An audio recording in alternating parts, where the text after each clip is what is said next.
डिमिक डमरू कर बाजे, प्रेम मगन नाचे भोला। बहुत बहुत बधाई। आपको आपने देखा होगा मैंने मन की बात में एक बार एक जर्मन बच्ची का उल्लेख किया था।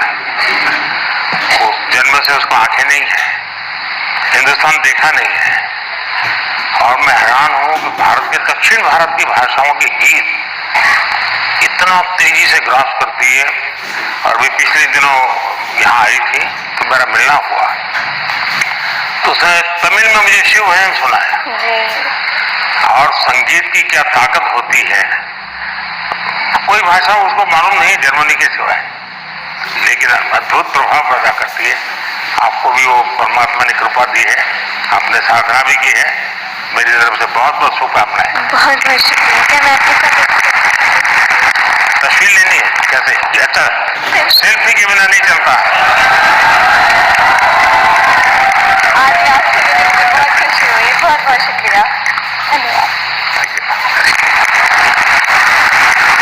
And now the Best International Creator. इस अवार्ड में 3 लोगों के नाम हैं, Kiri Paul from Tanzania and Cassandra Mays Pittman, the German singer. And we have one more award winner in this Best International Creator category, and he is Joe Hicks. He's an American with Hindi and Bhojpuri skills, and he's gained fame for fluent Hindi and Bihari accent. तो आप हिंदी भी बोलते हैं, बिहारी भी बोलते हैं। यहाँ लोग आपकी बिहारी सुनना चाहेंगे। मैं इतना नर्वस फील कर रहा हूँ कि लगता है भोजपुरी, हिंदी, इंग्लिश सब भूल गया मैं, बट कोशिश करूँगा। जो भी बोल सकते बोल लीजिए। नहीं, मैं बहुत खुश हूँ, धन्यवाद अवार्ड के लिए। और मैं बस लोगों को खुश करना चाहता हूँ और भारत का नाम रोशन करना चाहता हूँ। अगर इसमें मैं सक्सेसफुल हूँ तो मैं खुश हूँ। ये टैलेंट कैसे आपको, कैसे इस तरफ रुचि बनी और कैसे आपकी जिंदगी यात्रा शुरू हुई? मेरा पापा एक्चुअली BHU बनारस यूनिवर्सिटी में पढ़ाई किया था, तो मैंने बचपन में कुछ टाइम वहीं पे बनारस में स्पेंड किया और फिर पटना में। वो एक्चुअली मिथिला पेंटिंग्स का भी बिजनेस में था कुछ टाइम था। हाँ, तो फिर उसके बाद बचपन के बाद मैं वापस US गया, बट US में मन नहीं लगा। मेरे को लगा मुझको जल्दी घर वापस आना है, मैं आ गया। चलिए, आपको बहुत बहुत शुभकामना। आपका एक वाक्य भी इस देश के नौजवानों के लिए बहुत इंस्पायर करेगा। शुक्रिया, ऑल द बेस्ट। धन्यवाद। और हमारे देश की टूरिज्म पोटेंशियल को सामने लाने वाले बेस्ट ट्रैवल क्रिएटर अवार्ड के विनर हैं Kamiya Jaani, the founder of Curly Tales. हमारे देश के कई ऐसे पहलुओं को सामने रखा है जो अभी तक अनएक्सप्लोर्ड रहे हैं। So the beauty of India has been showcased by her in her videos. That's Kamya Jani. बहुत बहुत बधाई। Thank you so much. Thank you. Thank you. Kamiya जी बताइए। मुझे घूमने का बहुत शौक है और मुझे लगता है कि जब हम ऑफिस से थके हारे आते हैं या वीक भर पूरा काम करते हैं, वीकेंड में हमें एंजॉय करना चाहिए। जो इतनी ब्यूटीफुल नेचुरल ब्यूटी हिंदुस्तान में है वो एंजॉय करनी चाहिए। और मुझे लगता है भारत सबसे ज्यादा खूबसूरत देश है और यही ऑब्जेक्टिव है कि ग्लोबल मैप पर भारत नंबर 1 पर हो बस। और फिलहाल कंफ्यूज हूँ, लक्षद्वीप जाऊं या द्वारका? द्वारका आपको काफी नीचे जाना पड़ेगा। लेकिन वो मेरा अनुभव बहुत ही अद्भुत था। खैर, उसकी बात कभी फिर करूंगा, लेकिन मैं नहीं मानता सब टूरिस्टों के लिए कितना सुविधाजनक होगा। लेकिन अब जैसे मैं आदि कैलाश गया था, आदि कैलाश हमारा काफी ऊंचे टॉप पर है, और दूसरी तरफ मैं यहाँ द्वारिका में काफी मीटर नीचे चला गया पुरानी द्वारिका देखने के लिए। आप ये जब भारत की धरोहर का परिचय करवाती हो, तो मैं एक विषय, 2 विषय लेकर इन दिनों चल रहा हूँ, उसमें आप जो क्रिएटर्स होते हैं मदद कर सकते हैं। एक हमारे लोग क्या करते हैं, जैसे कहीं चले गए सोमनाथ, तो बस में, ट्रेन में, अपनी कार से उतरेंगे, भागेंगे, और जैसे भगवान अभी कहीं जा रहे हैं तो पकड़ो, उनके दिमाग में यही रहता है, तो दौड़ो, पकड़ो, और फिर एक बार देख लिया तो इधर उधर छुट्टी। मैं कहता हूं भाई ऐसा क्यों करते हो? जहां जाते हो कम से कम एक रात रुकिए। टोटल जो आपका बजट है, टूर ट्रैवल का टोटल बजट है, कम से कम 5% 10% लोकल कुछ न कुछ चीज खरीदिए, लोकल प्रोडक्ट। अब फिर आप कहेंगे नहीं हमने पानी पूरी खरीदी थी, ऐसा नहीं। खाना वाना तो कंपलसरी खाएंगे, लेकिन कोई वहां की प्रोडक्ट, क्योंकि हमारे देश की जो ये भी एक सामर्थ्य है और वहां की इकोनॉमी को बहुत बड़ा बल मिलता है। अब जैसे मान लीजिए आप बद्रीनाथ गए और वहीं से थोड़ा एक 5 किलोमीटर दूर मणा गांव गए और मणा गांव से हैंडीक्राफ्ट खरीदा, तो हिंदुस्तान का वो पहला गांव, उसके बाद चाइना आ जाता है, वो पहला गांव, वहां के कुछ चीजें खरीद करके अपने गांव ले जाओगे, देश की एकता को हमेशा हमेशा बनाए रखने में काम आएगा। तो कभी आप ऐसे विषयों को भी अगर प्रमोट कर सकते हैं तो बहुत अच्छा होगा। बिल्कुल, बहुत सारे मंदिर कवर किए हैं मैंने अपने वीडियोस में, और आपका बहुत बड़ा थैंक यू, क्योंकि आप सारे ही मंदिरों को बहुत ही नया रूप मिल चुका है, तो thank you for that. Thank you. And now let's recognize the best creator in tech category, और इसके विनर हैं टेक्निकल गुरुजी के नाम से जाने जाने वाले गौरव चौधरी। आपका पहला टेक चैनल है जो 1 करोड़ सब्सक्राइबर्स के मार्क को क्रॉस कर गया, and you even covered UPI in Paris. That's Gaurav Chaudhary.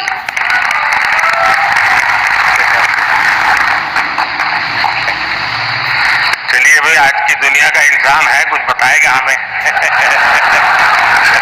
तो चलिए शुरू करते हैं। सर, मैंने 2015 अक्टूबर में अपना चैनल शुरू किया था, और उसका एक बहुत बड़ा कारण है डिजिटल इंडिया, जो जुलाई के महीने में शुरू हुआ था। उससे 1 साल पहले जब आपने make in India program start किया, तो हमने देखा कि कैसे टेक्नोलॉजी के फील्ड में स्पेशली इंडिया, जो हमेशा से हम जानते हैं कि हम सभी का जो टैलेंट है वो तो बहुत अच्छा है ही, लेकिन जैसे हमने देखा कि हमारे देश में जब मैन्युफैक्चरिंग स्टार्ट हुई, जो बाहर की कंपनियां भी इंडिया में आ रही हैं, तो उससे मुझे लगा कि क्यों ना मैं अगर अपना थोड़ा नॉलेज शेयर कर पाऊँ, तो बस वही स्टार्ट किया। आपने ध्यान में आया होगा, एक विषय को लेकर के मैं भारत काफी कुछ कर रहा है और दुनिया को भी मैं कहता रहता हूँ। सभी दुनिया के बड़े बड़े नेताओं से इस विषय में मेरी जरूर चर्चा होती है, और भारत का जो डिजिटल इंडिया का सक्सेस है, ये तो गौरव बराबर अच्छे तरह जानते हैं क्योंकि उसी फील्ड में काम करते हैं। लेकिन मेरा एक आग्रह रहता है कि उज्जवल भविष्य के लिए हमें टेक्नोलॉजी को डेमोक्रेटाइज करना चाहिए। हमारा यूपीआई ये इसका बहुत बड़ा सिंबल है। ये कुछ लोगों की बपोती नहीं है, ये सबकी मालिकी है, और दुनिया तभी आगे बढ़ेगी। कोई उसका एक बड़ा कंपनी का मालिक बन गया और दुनिया बांट रहा है, ऐसा नहीं। हम उसको डेमोक्रेटाइज करते हैं, और मैं मानता हूं जितना ये पहलू आपके माध्यम से पहुंचेगा कि टेक्नोलॉजी को डेमोक्रेटाइज करने की क्यों जरूरत है, दुनिया के उज्जवल भविष्य के लिए थोड़ा सीरियस विषय लगेगा। लेकिन मैं गौरव जैसे दोस्तों से चाहूंगा कि आप इसको जरा बल दीजिए। सर, मुझे ऐसा लगता है कि टेक्नोलॉजी जो है वो हम सभी को एक ताकत देती है आज की दुनिया में। मैं अभी पेरिस में गया था पिछले हफ्ते, और मैंने जब वहाँ की टिकट यूपीआई से खरीदी तो बहुत खुशी हुई, और मुझे लगता है कि इंडिया के पास में वो सारे सॉल्यूशंस हैं जो पूरी दुनिया के देश जो है अपनी जगहों पे इम्प्लीमेंट कर सकते हैं। तो जरूर से कोशिश रहेगी। बहुत बहुत बधाई। और माननीय प्रधानमंत्री जी के स्वच्छ भारत अभियान से प्रेरणा लेकर जिन लोगों ने डिजिटल कंटेंट क्रिएट किया, उनमें से चुने गए स्वच्छता एम्बेसडर हैं मल्हार कलांबे, नोटेड एनवायरमेंटलिस्ट जो 2017 से प्रति सप्ताह स्वच्छता अभियान चलाते रहे हैं, स्वच्छता और सतत विकास को लेकर जागरूकता भी फैलाते रहे हैं। दैट्स मल्हार कलांबे। मल्हार, ये जो लोग क्रिएटर्स हैं ना, उसमें कुछ लोग वो भी हैं जो क्या खाना चाहिए वो भी कहते हैं।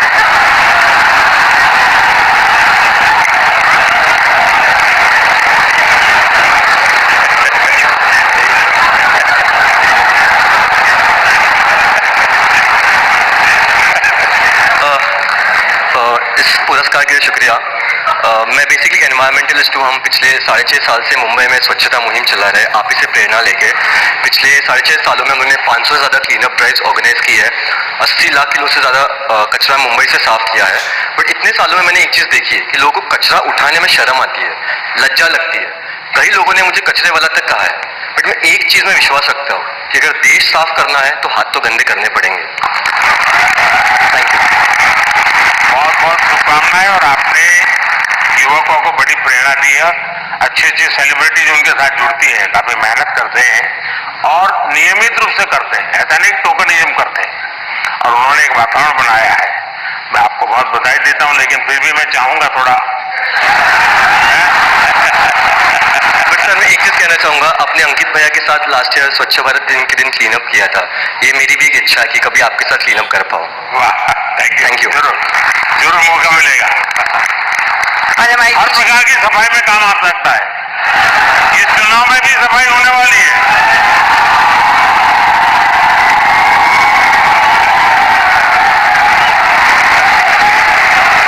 और हमारे देश की समृद्ध फैशन परंपराओं को आगे बढ़ाने के लिए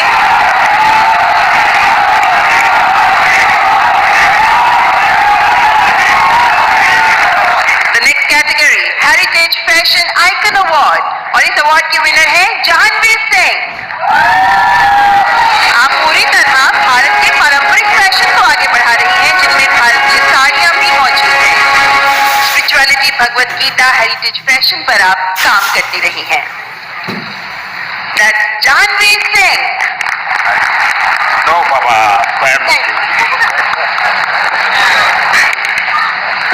बहुत बहुत बधाई आपको। और दुनिया में भारत की चीज, क्योंकि टेक्सटाइल मार्केट फैशन के साथ ही जा सकता है, वो अकेला नहीं जाता है आजकल, क्योंकि रेडीमेड ब्रांड का जमाना है।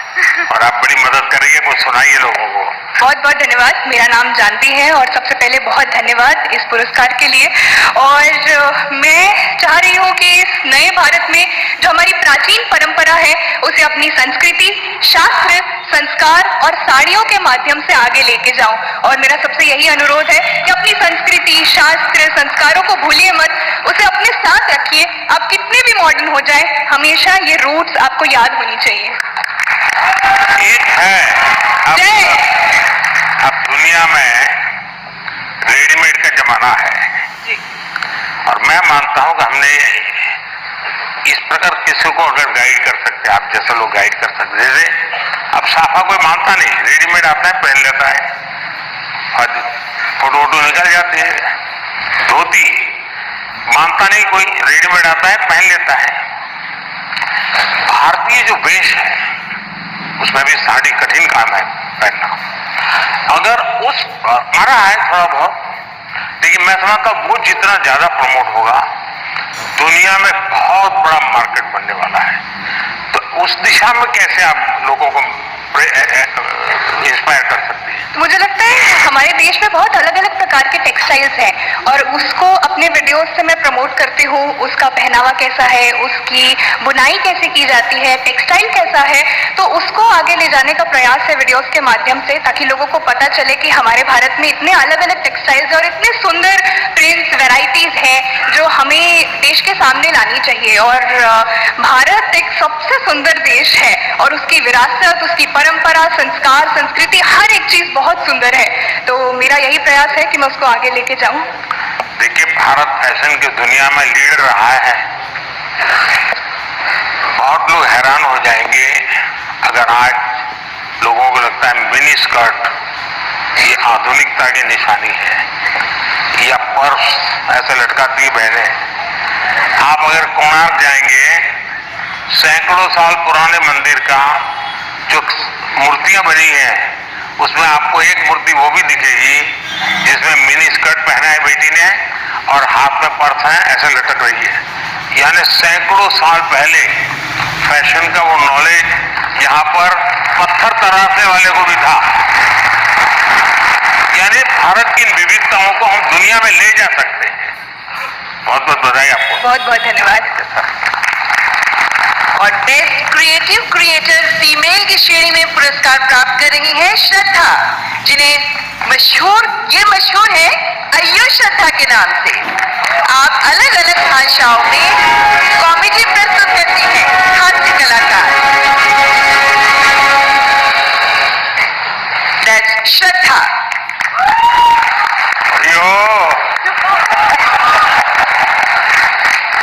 श्रद्धा से मेरा दोबारा मिलने का मौका मिला है। बहुत बहुत बधाई। बहुत बहुत धन्यवाद, बहुत बहुत धन्यवाद। बहुत धन्यवाद इस पुरस्कार के लिए। और ये पुरस्कार ये एक्नॉलेज करता है कि जो लोग घर में एक स्मार्टफोन के जरिए कंटेंट बनाते हैं वो भी एक स्किल है। ये एक्नॉलेज करता है ये पुरस्कार। इसका बहुत बहुत बहुत धन्यवाद। देश में अक्सर सामाजिक, राजनीतिक, औद्योगिक वजह से परिस्थिति काफी गंभीर हो जाती है।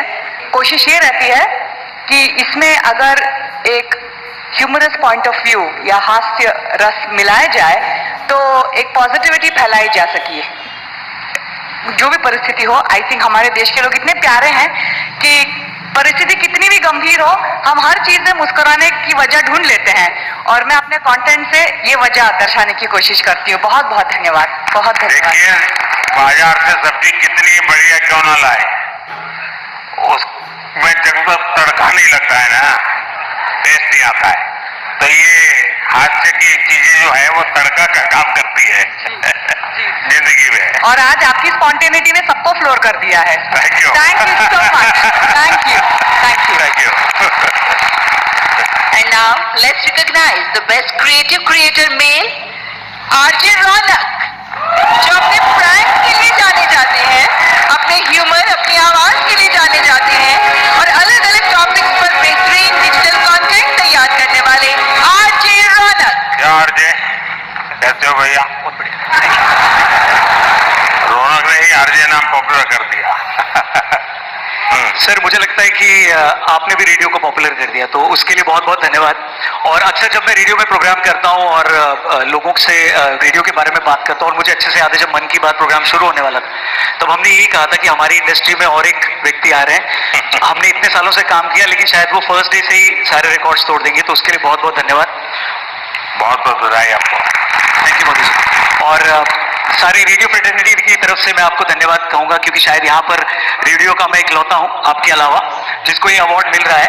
सो यहाँ बहुत लोग होंगे जो भी दुनिया में होंगे, और मैं पक्का मानता हूँ कुछ लोग तो अपने गीत खुद ही रिकॉर्ड करते होंगे, फिर खुद सुनते होंगे, और घर में अगर माँ गुस्सा करती है तो सुनाते होंगे।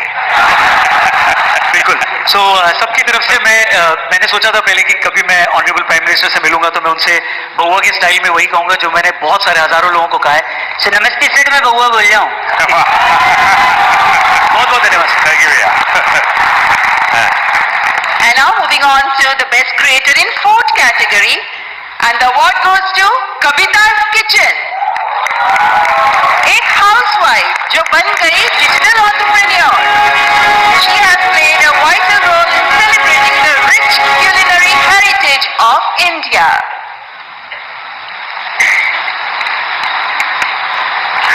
कविता जी, बहुत बहुत बधाई आपको। धन्यवाद सर।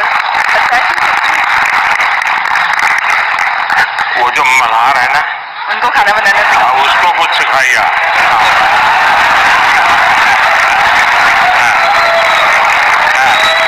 सर, धन्यवाद इस पुरस्कार के लिए। और मैं खाना बनाना सिखाती हूँ लोगों को, और मैं चाहती हूँ कि घर के मतलब जो फैमिली मेंबर है वो घर के हर मेंबर को खाना बनाना सिखाए, क्योंकि कोविड के टाइम पे हमें पता चल गया कि खाना बनाना कितना जरूरी है सीखना। तो पढ़ाई के साथ साथ इसको भी हम अपनी लाइफ स्किल में ऐड करें तो ज़्यादा अच्छा होगा। और साथ में मैं चाहती हूँ कि जैसे स्कूल वगैरह में हम बच्चों को बाकी चीज़ें पढ़ाते हैं, तो उसके साथ अगर हम एग्रीकल्चर भी सिखाएं तो बच्चों को ये पता चलेगा कि एक अनाज उगाने में कितना मेहनत होता है। तो शायद उसकी वजह से फूड वेस्टेज कम होगा, और खाना बनाने में कितनी मेहनत होती है तो उसकी वजह से भी वेस्टेज को हम रोक सकते हैं। तो ये मेरी सोच है, मैं चाहती हूँ कि ऐसा अगर हो तो फ्यूचर में अच्छा होगा। अच्छा हुआ आप इस काम को किया और आपके काम लोग जानेंगे, कि वरना हमारे गुजरात के लोगों का एक स्वभाव रहा है, वो सैटरडे शाम को कहीं के रेस्टोरेंट ढूंढते रहते हैं फास्ट फूड। और फिर वहाँ मैक्सिकन कहाँ मिलेगा, पिछले सप्ताह मैक्सिकन लिया, इस बार इटालियन कहाँ मिलेगा, और अगर वो कुल्लू मनाली जाएंगे तो यार गुजराती डिश कहाँ मिलेगा।